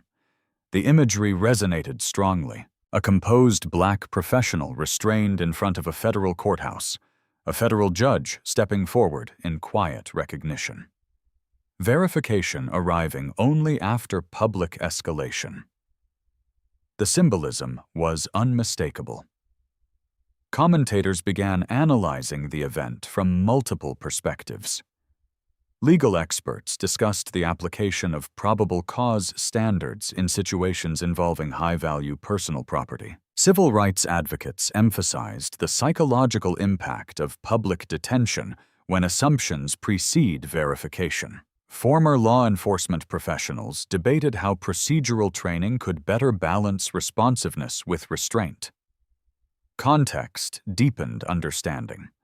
Understanding expanded discussion. Discussion increased visibility. Within 24 hours, several national legal commentary platforms had referenced the incident as an example of the complexities surrounding observational bias and decision-making under perceived urgency. One analyst summarized the issue succinctly. The threshold between suspicion and confirmation must remain carefully protected. When appearance substitutes for evidence, even well-intentioned actions can undermine public confidence. The statement circulated widely. Meanwhile, community organizations focused on constitutional protections issued measured commentary emphasizing the importance of continual procedural evaluation. None called for outrage. Instead, they called for clarity. Clarity about when detentions become appropriate. Clarity about how assumptions form. Clarity about how easily perception can influence judgment. Naomi Carter did not immediately issue a public statement. Her silence was intentional. She understood that narratives often stabilized more effectively when initial emotion subsided. Measured response allowed facts to remain central. Daniel Brooks monitored developments carefully, sharing relevant coverage with Naomi while filtering speculation from verified reporting. Most commentary is focused on procedure, he noted during a brief phone call. "That is appropriate," Naomi replied. "What concerns me," Daniel added, "is how quickly assumption became action." Naomi agreed. That is the part worth examining. Across Chicago, the police department released a brief public statement acknowledging the incident and confirming an internal procedural review. The statement remained neutral in tone. The department remains committed to ensuring all investigative procedures align with constitutional standards. The circumstances surrounding yesterday's detention are currently under review to confirm adherence to established protocols. Institutional language often emphasized process rather than conclusion. Yet even neutral phrasing signaled recognition that evaluation was necessary. Several training supervisors within the department began reviewing the timeline of events, examining body camera footage and communication transcripts. Questions emerged. At what moment did visual similarity become perceived confirmation? At what moment did urgency outweigh verification? Could additional steps have been taken before applying restraints? These were not accusations. They were evaluations. Because continuous improvement depended on identifying moments where judgment might have moved faster than evidence. At a civil rights policy forum later that week, the incident became part of a broader discussion regarding how high-value property reports can sometimes create unconscious pressure to act quickly. A professor of constitutional law summarized the challenge clearly. When financial value is introduced, perceived urgency often increases. But constitutional protections do not change based on price. The observation drew agreement from legal scholars present. Because justice required consistency, whether the property involved was modest or expensive, whether the individual involved was well-known or unfamiliar, the standard remained the same. Evidence first, assumption second, if at all. Journalists continued reporting responsibly, emphasizing the verified facts of the situation without sensationalism. Several editorials highlighted Naomi's composure as a central element of the story, not because calm solved the issue, but because calm prevented escalation. One article observed, The most striking detail was not the mistake itself, but the dignity maintained throughout it. The phrase resonated widely, because dignity under pressure often revealed character more clearly than comfort ever could. Naomi continued her work uninterrupted. Her schedule remained full. Her focus remained forward. Professional responsibilities did not pause for public attention. Yet the incident had introduced something valuable. Opportunity for discussion. Opportunity for refinement. Opportunity for systems to improve through reflection rather than conflict. Judge Patricia Cole later referenced the situation in a closed judicial training seminar focused on procedural awareness. Without naming individuals, she emphasized a principle long embedded in constitutional tradition. Authority carries responsibility to pause when certainty has not yet arrived. The message resonated with those present because authority exercised thoughtfully strengthened institutional trust.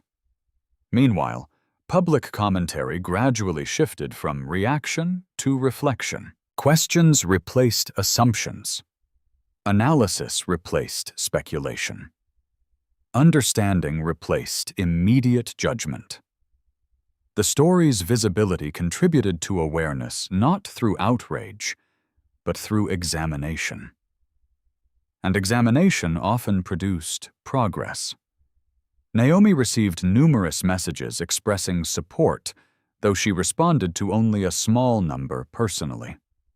She appreciated the sentiment, but remained focused on the broader principle at stake. Individual incidents mattered less than systemic improvement. Daniel summarized the shift during one conversation. "It seems the story is no longer about what happened to you," he said.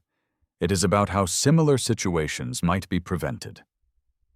Naomi agreed. That is the only meaningful outcome, because the goal was never validation. The goal was evolution. Progress often emerged from moments that revealed where understanding could deepen, where procedures could refine, where awareness could expand. By the end of the week, the incident had become less of a headline and more of a reference point, an example used in discussions about balance between vigilance and fairness. The attention gradually quieted, but the lessons remained active, because each moment of reflection strengthened the framework supporting future decisions. 2 weeks after the incident outside the federal courthouse, the conversation had shifted from reaction to resolution. Internal review findings from the Chicago Police Department had been completed, and although the language of the report remained measured and procedural, the conclusions carried meaningful significance.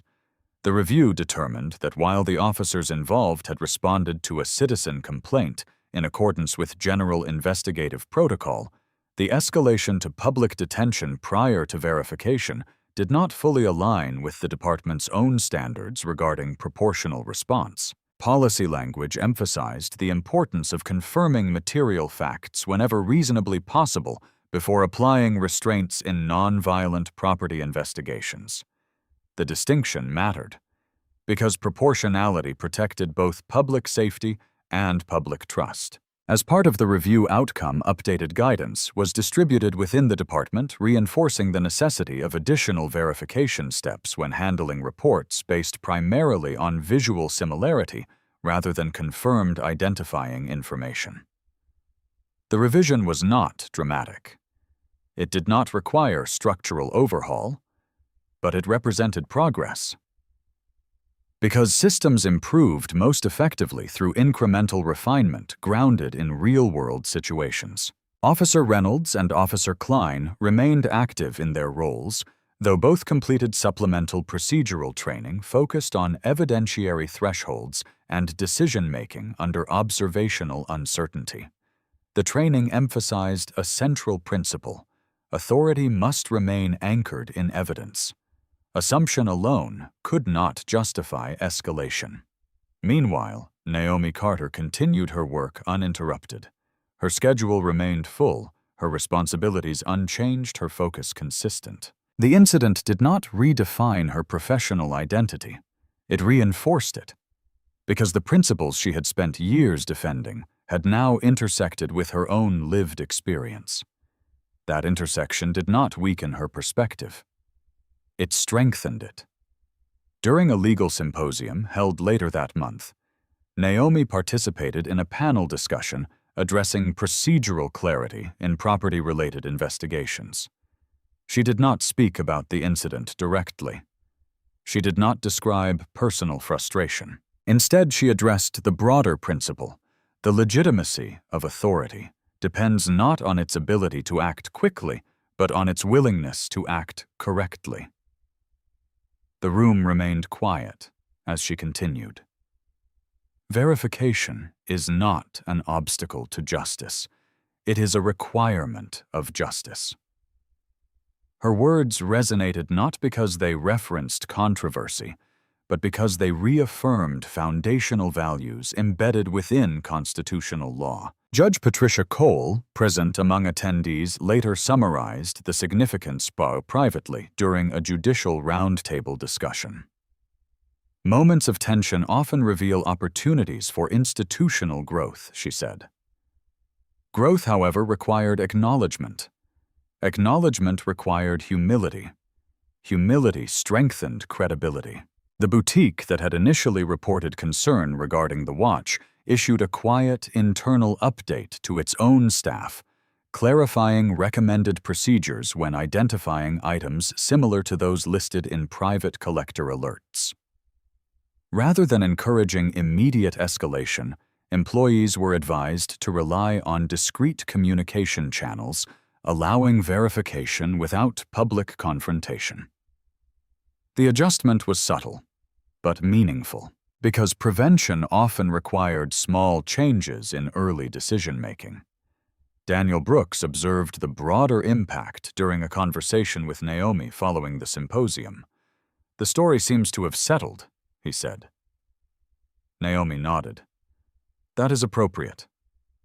"Some people expected a legal confrontation," Daniel added. Naomi considered the statement briefly. "Not every situation requires litigation," she replied. Daniel smiled slightly. "But some situations still produce change." "Yes," Naomi said. "Quiet change is often more durable." Outside the legal community, public attention gradually moved toward other developments, as news cycles inevitably did. Yet the incident retained quiet influence in professional discussions concerning procedural fairness. Training programs referenced anonymized details from the case. Policy reviews incorporated its lessons. Awareness expanded. Incrementally. Sustainably. One evening, as Naomi reviewed case materials at her office desk, the engraved words on her watch caught the reflection of her desk lamp. "Justice requires courage." The phrase had originally commemorated a legal victory. Now it carried additional meaning. Courage did not always appear as confrontation. Sometimes courage appeared as composure. Sometimes courage appeared as patience. Sometimes courage appeared as trust in process, even when process faltered temporarily. The events outside the courthouse had demonstrated both vulnerability and strength within the justice system. Vulnerability because assumptions had briefly overshadowed verification. Strength because correction had followed once facts emerged. No institution operated perfectly, but institutions capable of reflection retained legitimacy, because justice was not defined by absence of error. Justice was defined by commitment to improvement. Later that evening, Naomi placed the watch carefully beside her notes, preparing for another day of advocacy, another day of protecting rights often discussed abstractly but experienced personally. The experience had not discouraged her. It had clarified her purpose. Because every principle carried greater weight once lived. Every protection carried greater urgency once tested.